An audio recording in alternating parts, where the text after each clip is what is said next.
தினக்காற்று செய்திகள்.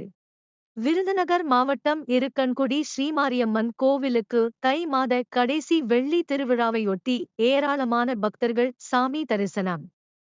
விருதுநகர் மாவட்டம் சாத்தூர் அருகிலுள்ள இருக்கன்குடி ஸ்ரீமாரியம்மன் கோவில் தென் தமிழகத்தில் மிகவும் பிரசித்தி பெற்றது. இந்த கோவிலில் ஆண்டு முழுவதும் பக்தர்கள் வருகை தந்து சாமி தரிசனம் செய்வது வழக்கம். அதிலும் சித்திரை, ஆடி, தை, பங்குனி உள்ளிட்ட மாதங்களில் லட்சக்கணக்கில் பக்தர்கள் வந்திருந்து சாமி தரிசனம் செய்வார்கள். மேலும் தை மாத கடைசி வெள்ளியை முன்னிட்டு பல்வேறு மாவட்டங்களில் இருந்து சிறப்பு பேருந்துகள் இயக்கப்படும். மேலும் தென் மாவட்டங்களான விருதுநகர், ஆர். நகர், தென்காசி, தூத்துக்குடி, திருநெல் வேலி உள்ளிட்ட தென் மாவட்டங்களிலிருந்து அதிக அளவிலான பக்தர்கள் பாதயாத்திரையாக நடந்து வந்து தங்களது நேர்த்திக்கடனை செலுத்துவர்.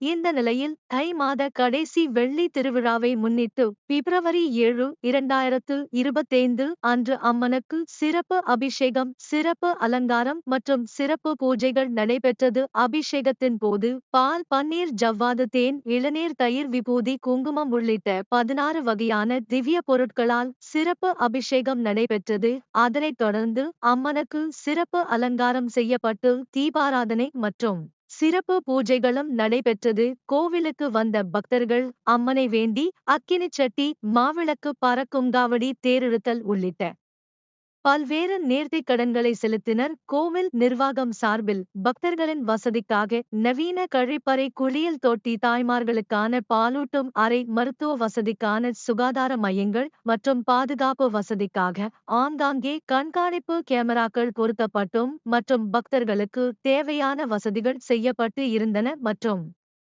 திருவிழா ஏற்பாடுகளை இருக்கன்குடி ஸ்ரீமாரியம்மன் கோவில் பரம்பரை அறங்காவலர் குழு தலைவர் ராமமூர்த்தி, பூசாரி, கோவில் செயல் அலுவலர் இளங்கோ மற்றும் கோவில் பரம்பரை அறங்காவலர் குழு உறுப்பினர்கள், கோவில் அலுவலர்கள் மற்றும் நிர்வாகிகள் பக்தர்களுக்கு தேவையான வசதிகளை சிறப்பாக செய்திருந்தனர். சாத்தூர் செய்திக்காக மாவட்ட செய்தியாளர் பாண்டியராஜன்.